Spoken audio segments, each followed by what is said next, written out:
Okay, so we're back with our 14th episode of the Utility Strategy Podcast, the first infrastructure podcast to shine a light on what we love to call utility strategy. As we all know, buried utilities pose an enormous risk to any infrastructure project and create extreme uncertainty amongst the different stakeholders. The thing is that with the right utility strategy, we're able to mitigate that risk and streamline our project, which is what our podcast is all about. Sharing and gaining all kinds of insights that will enable just that, helping project managers, utility coordinators, estimators, mappers, planners, designers, engineers, and any other stakeholder overcome the challenge of buried utilities in our right of way. And to help us do just that, we have here with us today Professor Nicole Metje, which has conducted fascinating research that I think most of you have probably heard of, and is quoted by various industry thought leaders and stakeholders. So Nicole, without further ado, let's dive right into it. Tell us about yourself.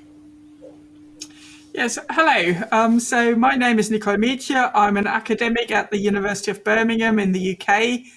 I've done research on sort of utilities, utility detection, utility strikes, probably for the best part of 15 years now, in various disguises. We used to have projects called Mapping the Underworld and Assessing the Underworld, which were really flagship projects in the UK to develop sensing technologies to detect buried assets, but also sensing technology to look at the condition of buried assets. And amongst that work, I then really got fascinated in utility strikes and why we damage our utilities, and then did a lot of the research that you just mentioned about better understanding why we damage utilities, what type of utilities we damage most, what tools we use, but also what the costs are of this. So I know you've been talking in our previous conversation. We talked a bit about how our industry is fragmented and how that basically implicates our projects, how that implicates how that impacts, not implicates, sorry, the subsurface work. Maybe we could talk a bit about that. Hang on a second, David. I really like the way, Nicole, that you've evolved from the Mapping the Underworld projects, of looking at all the tools and techniques and trying to find solutions, to actually discovering and really digging into the whole system of the issue right now, and especially with your current research. I'm really interested to understand what drew you to the underground world. What drew you to utilities? It's really it's not a subject which is normally taught. Utilities are just a fact of life, and I know that most engineering programs they deal with utilities on the high level, but never really get into it. So what really made you focus on that, or how did you evolve into that? That's a slightly longer story, but and it's something that I wasn't involved with at the beginning. Because the university had a project called Network, where there were two T's in Network, and the two T's were trenchless technologies. And as part of really pushing the trenchless technologies and getting away from trenching on the surface, occupying the roads, and therefore causing sort of traffic congestion and things like that, and all the negative impacts trenching has.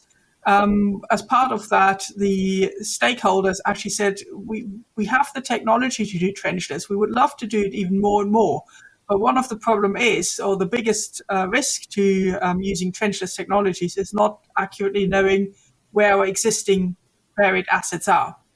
And that's how it really started off. And that was sort of the early 2000s when that work was conducted. There were different elements to it, but that was one of the key learning processes.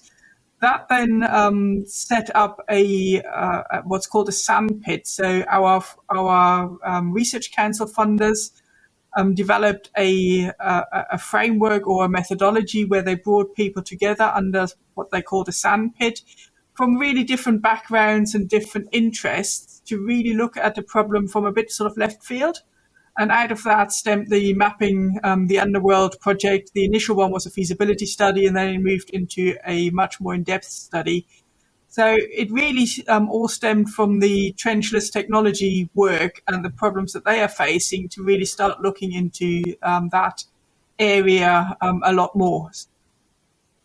And my really personal sort of journey is probably even more complicated because I actually did a PhD in coastal engineering so something completely different, but I always had an interest in tunneling and tunnel construction.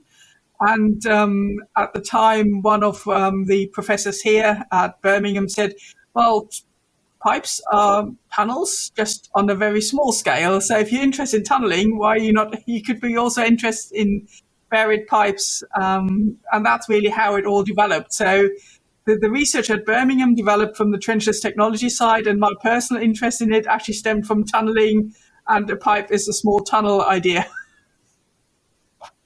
Wow, that's a great rolling of the pipes, as we'll call it. No, that's absolutely amazing. So I'm really glad to hear that people are actually taking a look at this and people are actually acknowledging, and the universities are providing funding for such great research projects. If the fact that it's not out of sight, out of mind, but it's out of sight, but taken in mind is really an amazing thing. So really, hats off to Birmingham and hats off to your professor who equated tunnels with pipes.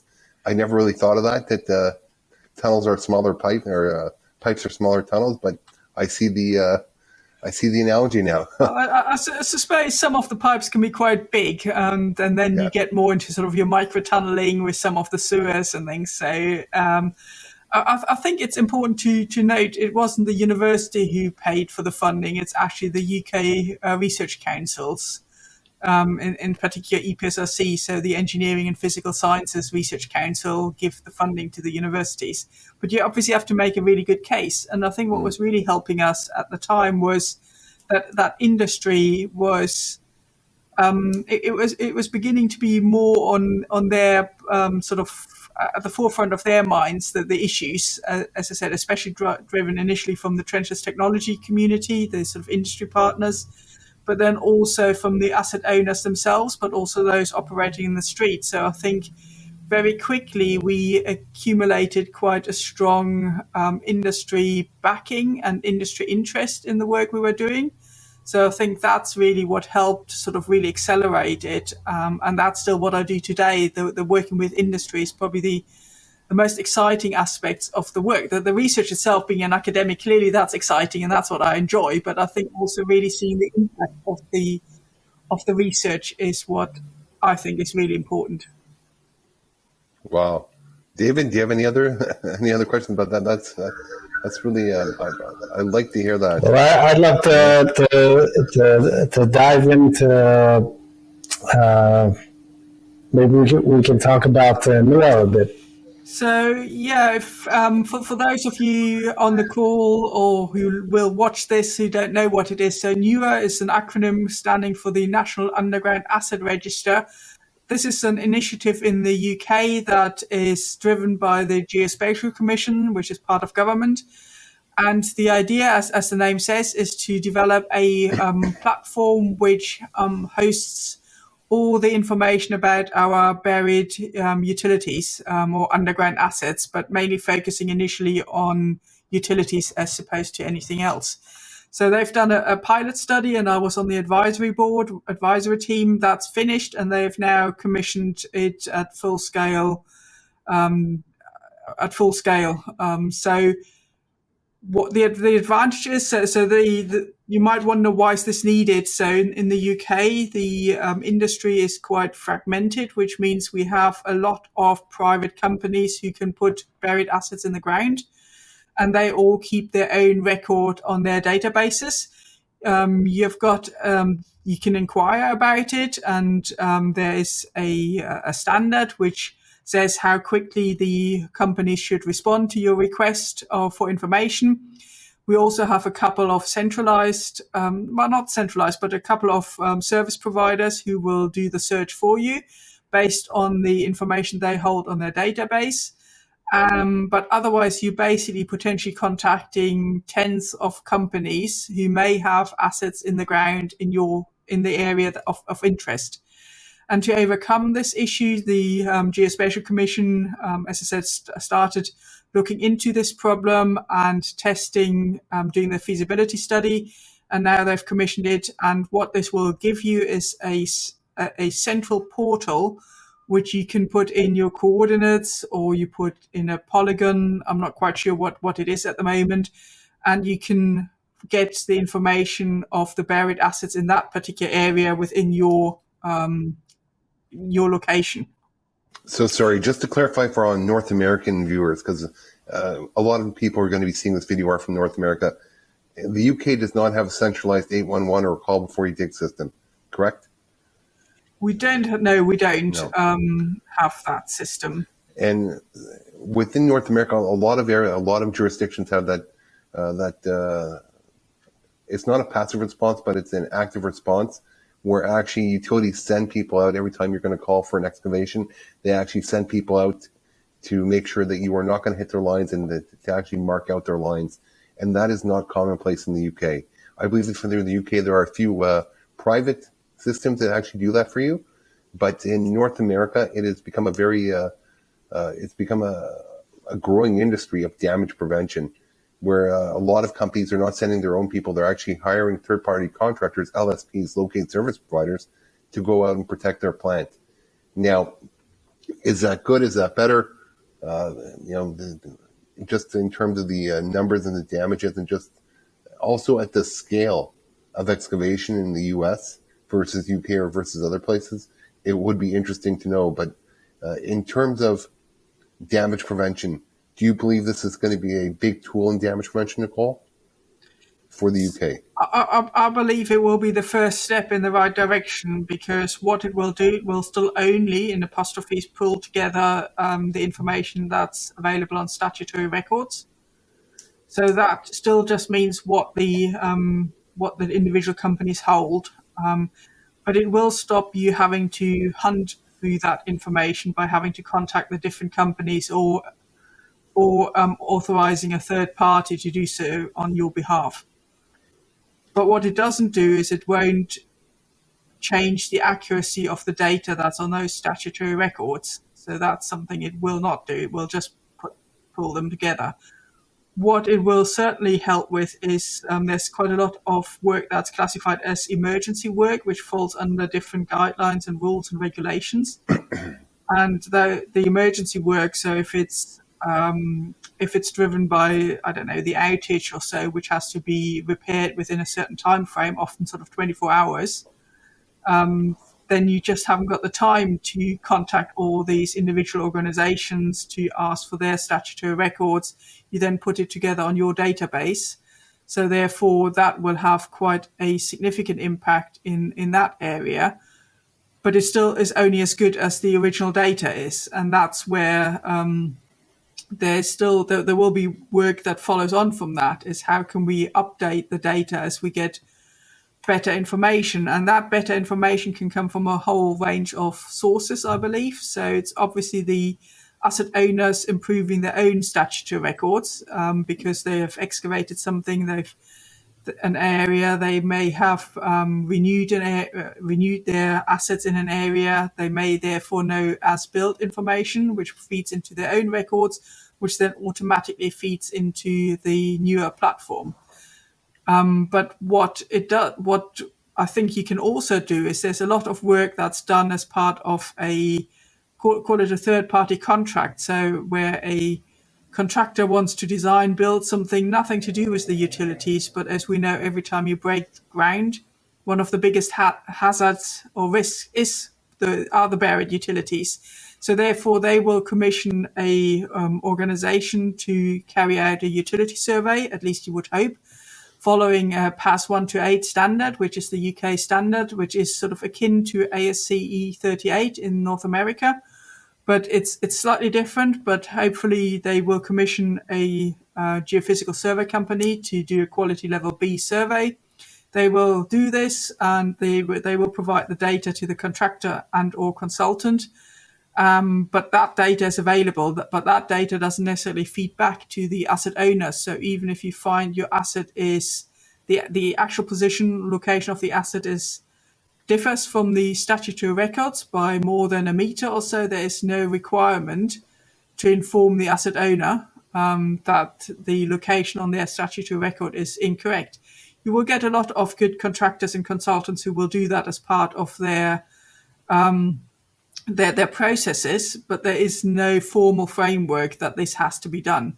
So therefore, the question is, can you actually also update records at the newer level, so not necessarily at the asset owner level, where you can just say we've surveyed this area, we have better information, or we can demonstrate that assets are not in the position where they are shown on the records. Can you update it locally as a sort of almost like I always think it's like a puzzle piece. You get different bits of the puzzle because you're not going around the whole of the UK or the whole of the US or Canada and survey every single street, every single area in the whole country. That's not something that asset owners will do. But because we do work in certain areas, we do get updated information. So the question is, can we actually use that information? Now, when I was going through NUAR and really trying to get an understanding, I understand it's a voluntary program. It's not mandatory for utility owners to actually be a part of NUAR. Aren't we worried that we're going to be projecting a incomplete picture when we're doing this? Yeah, I think I would probably not be the absolute right person to comment on the sort of legal side of it, of a better word, because I believe that ultimately the vision for NUAR is that it's not a voluntary service and it's actually compulsory, and because it's backed by government as opposed to a private organization. As I said, the Geospatial Commission are part of government. The hope would be that they have the cloud behind them, that they can make it mandatory through guidelines, rules, laws. But I don't know what the latest thinking in that area is, because it's changing a bit. I mean, the other thing that you might say a lot of people are concerned about is the safety side, so security side, in terms of who can access the data, how much they can access, what information can they get, what metadata information can they get rather than just XYZ positions. And I know that NUAR has spent a significant amount of time and resources to look into exactly those aspects. Yeah, that's really interesting. So the reason why I asked that was, when you're doing research on NUAR, when you're doing research on damage prevention, would that not be a factor of what you're looking at? Like, would that not be a factor of saying, okay, wait a minute, there's only X amount of people involved in this right now. What are we going to do with this? Like, how are we going to actually build this into our study that we know that there's X percentage that's not been signed up yet? I personally think it might be that it's sort of almost group pressure eventually. If you've signed up, why would you not sign up? What's the drawback for an individual company? But it still comes down to the fact that in the UK we have this fragmented industry. So we have something like 20. Last time I looked at it, we have 26 water companies. We have we've got one gas network, but we also have lots of gas network operators. We have lots of telecoms. We have lots of broadband fibers. So at some stage there was some previous work done, which was done by NJUC, the National Joint Utilities Group, and when they were looking into this, probably about 10 years ago, I'm not quite sure about the exact date, but certainly while I've been looking into this area, they said that within the M25 motorway, so the M25 is the ring road, the ring motorway around London, there are 168 asset owners having assets in the street. That's it. And it's compared to the US, it's actually quite a small area, but it's a huge number of companies who potentially have assets in the street. That's really amazing. Do you think, Nicole, that when we talk to our customers or when we talk to other industry stakeholders, the biggest challenge that we hear about is the fact that the as-builts, just the as-builts aren't accurate, because sometimes the contractor puts it into the ground a bit differently, like it may be 50 meters to the left or 40 feet to the right, and he doesn't update the plans. He doesn't kind of mark it up, and so even if the stakeholders do share their records, like who's to say that they're accurate? No, absolutely. I think that's what it's always been an issue, that the as planned is being translated as built, and there has been no difference. So again, I think it's maybe also looking at how we pay for certain jobs, whether it's not necessarily done on the meterage of pipes laid or so, or meterage of cable laid, which is often what a standard contract is. I know that in the US there is a new ASCE guidelines coming out, because I'm on the ASCE 38 committee, and we often hear about the as-built standard that is being prepared as we speak as well. And so hopefully that makes a difference. We've had something similar in the UK where we've tried to look more at the as-built and what sort of information you want to share, because at the end of the day, everybody has an interest to make things safer, to make excavation safer, to reduce the number of utility strikes. So therefore, the more accurate data we share, the better it is in the long run. But it's quite difficult, as I said, when you're a contractor and you're paid by the meter of completion, for argument's sake, it's really quite difficult to see the benefits in spending time to do an as-built survey. Oh, that's very interesting. Yeah. We even last week we even heard from a senior vice president of of a big corporation in the United States, who said that to really get the job done, we're going to have a team of surveyors on the ground, kind of training the project and the excavating and putting the pipelines into the ground. And that would be the only way to make sure that the as planned are really as such. No, absolutely. I think otherwise we're constantly we are not removing the problem. We're just creating more problems for us in the future. So we can't do anything with our legacy assets, so that those who've been in the ground. And certainly in the UK, we've got assets that are 200 years old that have been put in during Victorian times. In London, we've got Roman sewers, so that's over 2,000 years old. So we have really old assets, and we can't do anything about the legacy, but we are not reducing the problem if we don't monitor as built going forwards. So when do we come to a point in time where we say, okay, we're right now using the Band-Aid effect? Every time something happens, we put a Band-Aid on. When are we going to come to the realization of a one quick swoop and actually taking care of the problem and really investing that money? Because every damage, every miscalculation, every conflict, every time we do anything and we do not work into that one common system, it just causes a lot of issues. So do you see that actually happening in the UK, where, as you were saying before, because it's a government organization, perhaps they'll have the ability to throw their weight behind it and actually get the legislation or standards or laws regarding reporting utilities and actual proper assessment and proper submission of as-builts? Yeah, I'm actually wondering whether going through the Geospatial Commission and sort of the sort of whip approach is the right approach, or whether it's actually a carrot approach is the better way. And I can give you an example. So as I said, we in the UK, we've now got PAS 1 to 8. So that's our ASC 38 equivalent. And that was really, that came about because industry saw the need. So it was the survey industry that saw the need. So the practitioners who want to do a subsurface utility engineering survey,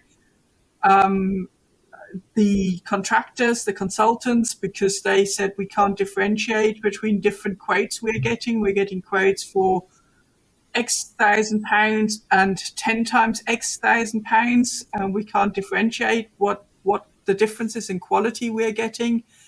We don't really have any confidence because, again, we can't assess the sort of different levels of service we get, the different qualities. But it wasn't just one industry pushing for it. As I said, it was contractors, consultants, asset owners, and the practitioners who came together. I was also included being as the only academic, but we all came together looking at the common goal. And from this, the PAS 1 to 8 was developed. We had a smaller steering committee because a PAS in the UK is a publicly available specification, and that is really driven by industry, and it's not driven by the standards institution. So it is actually driven by industry. And I wonder whether some of the challenges we see in terms of the as built compared to the as planned or as designed, whether that really needs industry to come together to actually say how can we handle this as a overall organization, because the problem always is, and that's what some of the work that I've done shows, is the actual return on investment or benefits. And it's the same if you look at some of the SU studies in North America, it's not a one entity, one customer who pays for the benefits.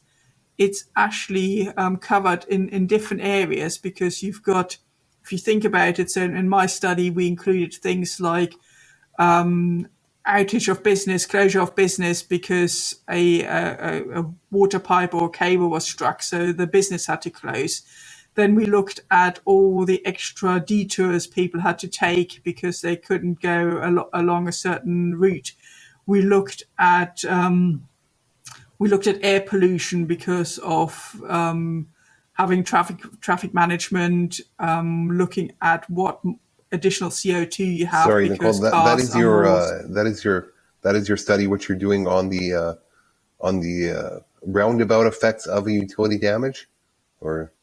Well, this was on the cost, but what I was trying to say, that there had lots of different elements that, and when I say costs, it's not necessarily pound costs. So as I said, the CO2 environmental costs is different. It's not just a pound cost, but I think the key message from my side is that it's not one organization who does bear all the costs.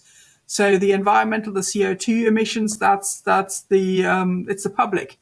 So it's not the asset owner who owns the pipe. It's not the contractor who sees the negative impact of the additional CO2 emission. It's the general public.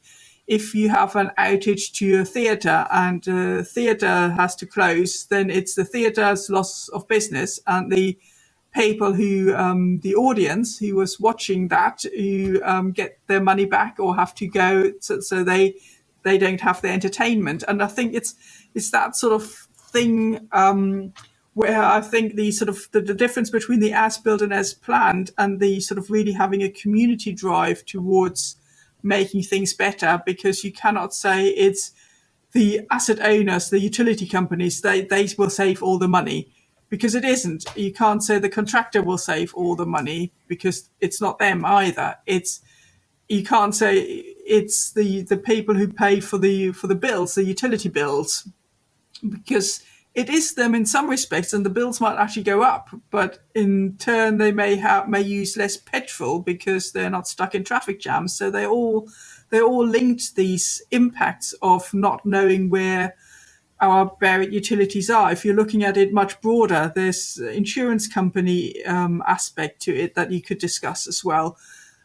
So therefore, I think it really needs a more community approach with all interested parties to really say, how can we, of a better word, reform industry much broader for us all to benefit. So it's really funny, this whole scenario of community and everyone wanting that better system, and everyone wanting to reduce the societal and economical impacts.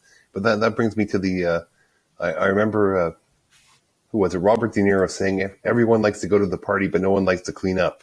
So we all want to have that there. We all want that best piece of utility information, but no one just getting people to commit to it and really getting people to all say yes. You know what? I know it's going to be a little bit of pain right now up front, but getting people to actually get to that point is what I believe is where your study is going to come into actually make it a reality.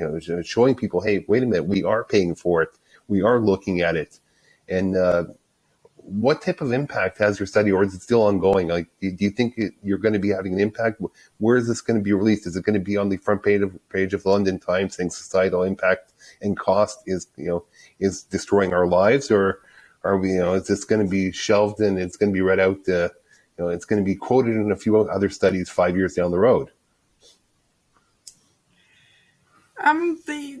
The full report is available on our website, so that's free. Anybody can download, but you have to have the energy to read something like 60 pages.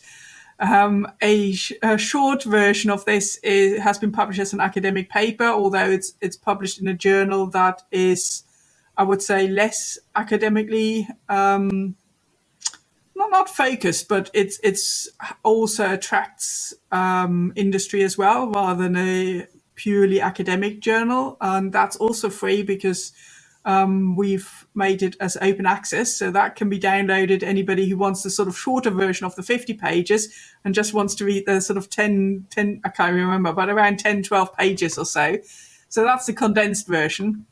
Where would I like to see it? Clearly it's been used by industry, so the Geospatial Commission for the Justification of NUA has used quite a lot of the work. As you said in your introduction, a lot of industry partners use it to quote why it's important to avoid utility strikes. I think, being an academic, I would always also consider the limitations of the study. And I think that was something we also just talked about. And the limitations of the study is that it was based on a very small subset of incidents. Because to really understand fully the costs and the implications and impact of utility strikes, it's very hard to do it retrospectively. You actually have to do it you do it retrospectively, but as soon as the utility strike happened, you basically have to rush to site within a day or so and interview people, look at the local businesses, really understand why it happened, but also what the impact was, and then actually follow it within an organization who may have had their site shut down. What does it mean? Because one thing we noticed is the way it's recorded within the organizations that were unlucky where the utility strike happened, is that if a site is shut down, that gets written into a different cost within the organization, and it's not necessarily attributed to the project cost. So it's something that is really hard to follow at a much later stage than almost immediately as it happened. But that makes it quite, of better word, labor intensive, research intensive to do so. And you need to have participating organizations.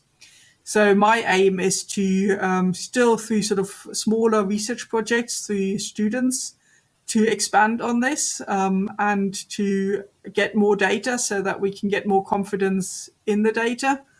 That's really what I would like to see, and then clearly publicize it as widely as possible. But considering it's been published by government, or it's been picked up by government, and they are using a lot of my research as references, I think from a sort of impact viewpoint on the sort of political side, I think you can hardly get any more than that. but it is a lot of work is now ongoing, really working with industry to. There are lots of different projects. Again, this is my puzzle piece analogy. So in the UK certainly, and probably the same in the US, there are lots of different initiatives. They all try to do certain aspects of the bigger picture. And what I do is, through the work I do, is I sit on a lot of advisory boards, steering committees. I'm involved in some of the research and really try and share, of a better word, best practice, but also share what's already happened, what work has already gone on, what research has already been done, because it's so vast of the different aspects that have actually already been looked at. And again, it's actually quite interesting to piece this all together. Do you see the UK emulating the system in North America and actually going to an active response system where you'll have called? No, you don't see that coming up. And is that economic, or is that just the way things are, and just the UK way? I think it's quite hard to say whether it's the UK way, but it's certainly not something that's ever on the agenda or on the cards in the UK, which is why I'm giving it sort of quite a sort of straightforward no response. Obviously, it's never say never in the good old James Bond fashion, so who knows? But at the moment, that's not been discussed at all. It's much more whether there's a sort of a system in Holland and Belgium where, so there are different systems in Europe. There's one in sort of Holland and Belgium where there's much more pressure on asset owners having to update their statutory records if on site it's found that they are more than 1 meter out from their statutory records. So that's a legislation that they actually have to either come out or use the data and update their records within a fixed period of time, which is also quite short. That's one approach. Then you have the Scandinavian countries, Norway, Sweden, who have a slightly different approach where it's a lot more the responsibility of the asset owner to ensure that their records are accurate. And I wouldn't be surprised if we may go into that direction because at the moment you get a statutory record from an asset owner and it says on it that any excavation is at your own risk. They don't take any responsibility for the information on it. So what I see is that it might go the other way, that maybe more pressure will be put on the asset owners to ensure their records are up to date, or not up to date, but more accurate. Do you see I know that you're very knowledgeable about the American Society of Engineers, UESI, and ASC 38. They're also coming out with the ASC 75 now, which is going to be an as-built standard. Do you see that being adopted in? And they're using the MUDI standard as well, which is from the OGS, Open Geospatial. They're adopting that, so it'll be a common language right across the world for actually developing as-builts. Do you see that as another avenue, perhaps to tie into NUAR or even modify or benefit for NUAR? So potentially, so we had an as-built standard, or we still have an as-built standard, which is PAS 256. But that never really took off in the UK.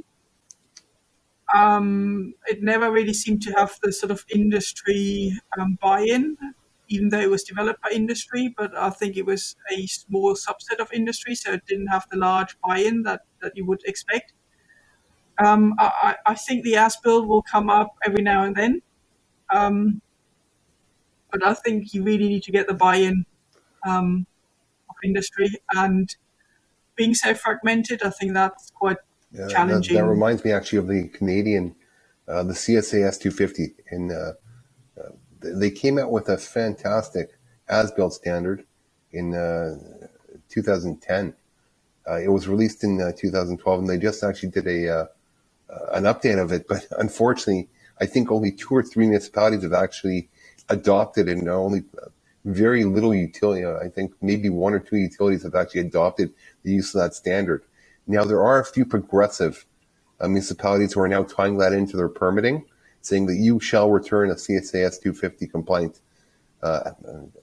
as constructed or as built.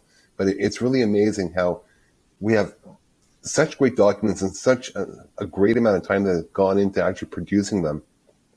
And then when push comes to shove, and at the end, it makes a great paperweight, but or now it makes a great PDF file on your computer now, but no one's actually using it. And everyone likes to quote it, but if it's not used, and if we're not taking what we've already written seriously, how can we even think that we're going to go forward and make things better? So it's really it's a little bit disheartening for me to see all the work that went into these things and nothing's ever actually happened with them. So I am looking forward to making I'm going to download your 60-page report, read that end to end, and I really want to see how we can all together really try and push for a better system right through. So really amazing. So one of the things that the UK is trying with the renewal of PAS 128, which is due this month, I believe, is actually to also have a client guide attached to it, because the standard or specification was designed for the practitioners, the survey practitioners. So your SU, we don't have a SU equivalent, but your SU engineer.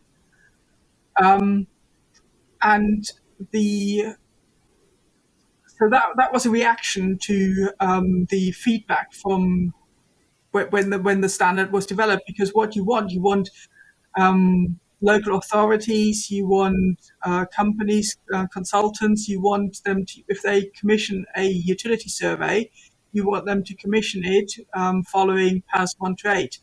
But in a lot of situations, those who hadn't engaged with PAS 128 didn't really understand what a PAS 128 compliance survey means. So therefore, we've now added a client guide, which is different. So ASC has done quite a lot of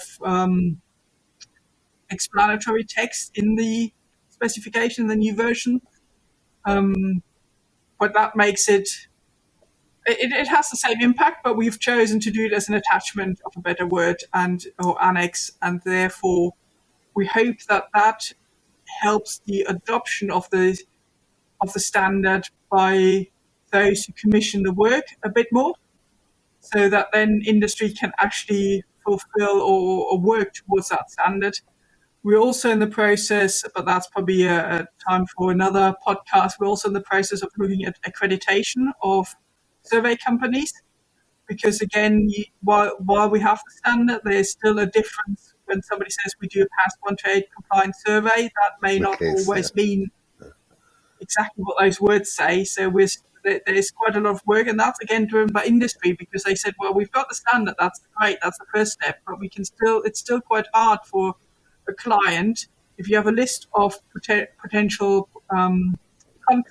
or survey professionals, you've got a list of these, it's still quite difficult to identify, even though they may all claim they do a PAS 128 compliant survey, to really do your due diligence to really find out what their track record in that is. And so there's quite a lot of work by industry again to try and develop a sort of more professional recognition of the ability of the company as well as individuals. I know it's going to be company. Semantics, but when you're using PAS 120, is it a standard or a best practice? And is it included within procurement documents? It's up to you whether you include it in the procurement documents. Okay, so let's say X water company in Britain. If it's a standard, then it should be as a common practice, always included within those documents. Or is it going to be left to the judgment of the actual utility whether they're going to include it in? So, for example, yeah. So it's called a publicly available specification. Okay. So it is a standard, but but you don't have to comply with the standard. That's interesting. I've got British standards, institution standards, BSI, or ISO standards. Yeah. I don't have to comply with it. But the problem is if something goes wrong, that's when the problem occurs. And it's the same here. So if somebody does something and something goes wrong, and you haven't used PAS 128, then it is a problem. David, the issue of liability is just cross industry. That's really interesting. Well, I know here that the people who really make money off all these issues are the litigators and lawyers and the insurance adjusters afterwards. If something went wrong and did you use it, did you not? And one thing I once heard that the best precedent is an incident, and they're always going to go back to the best practices. And in the absence of law or regulations, they're going to go to those best practices or those standards. So it's really amazing how people are literally throwing money out the window by not following these things, and it's short-sighted and just trying to save a few dollars up front versus the long-term cost.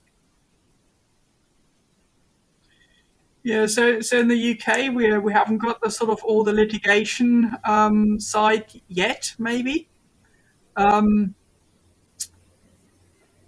I'm sure it's bound to come eventually. But what industry? So we have got. It's only since we had PAS 128 that some companies will actually indemnify against their results, whereas previously they still won't. They will still just say it's at your own risk. You have to use safe digging practice. This is almost our best guess. It's an educated guess, but you still have to use safe digging practices, and that's how up to date a lot of companies operated. But more recently, they will indemnify against their results from a SU survey.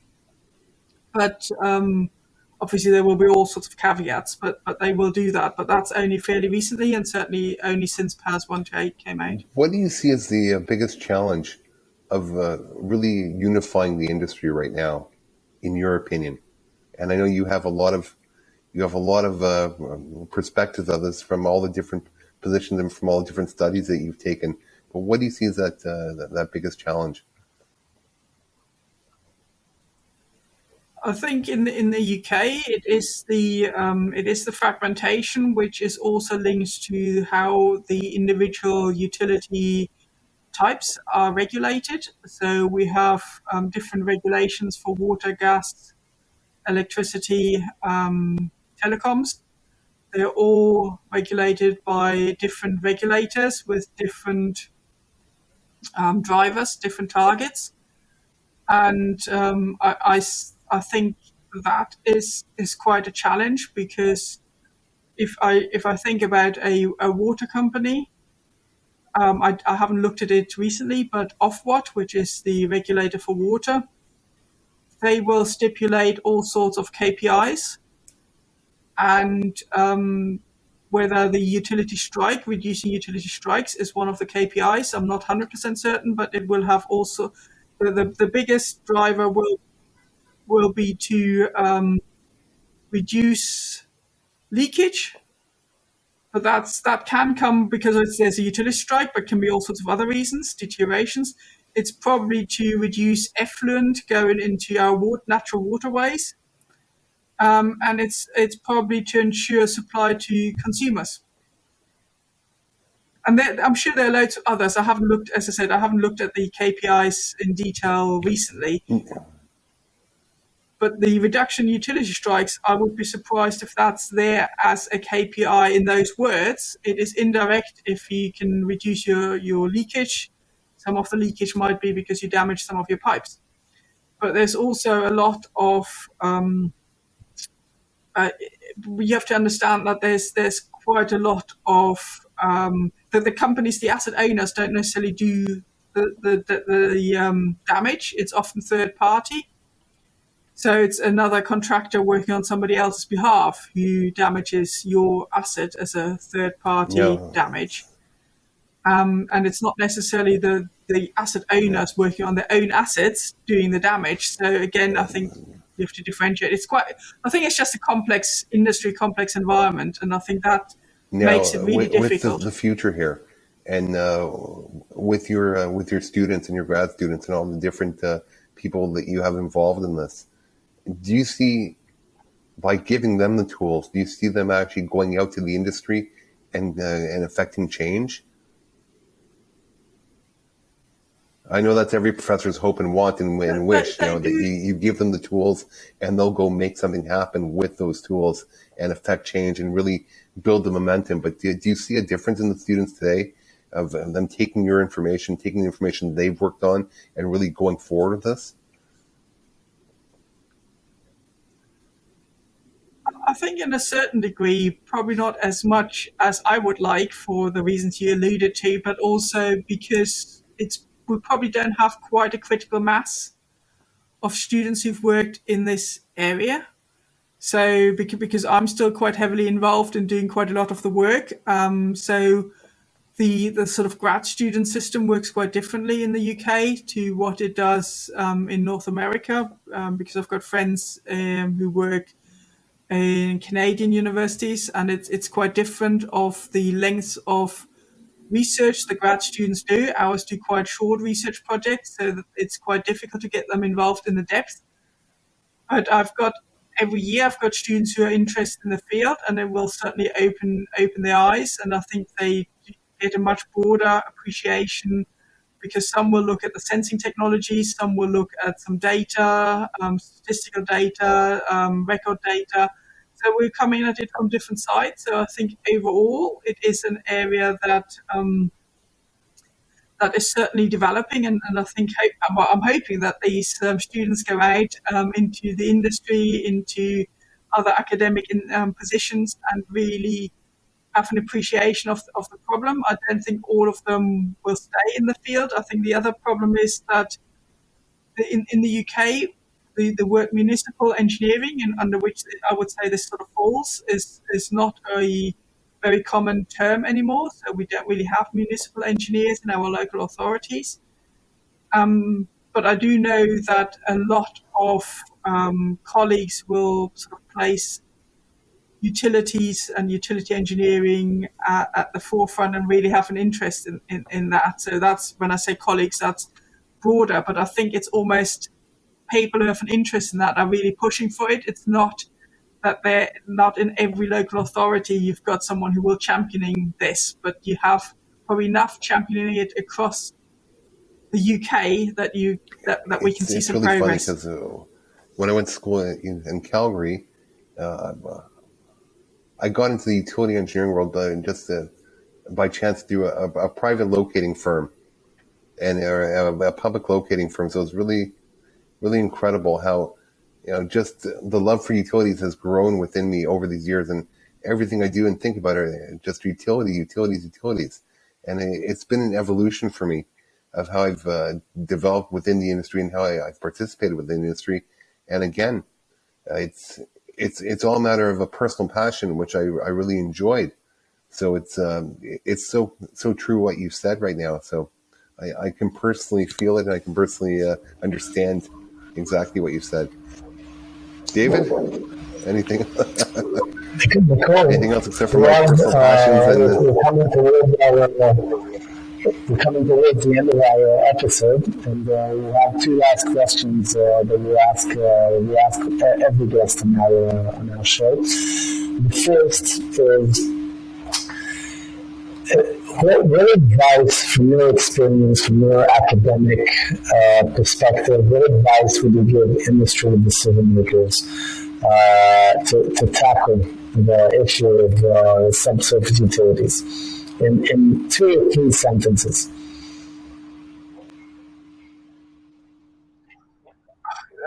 That's a good question. I mean, for starters, I would say we have some good standards out there, not just in the UK or the US. We've talked about the Canadian standard.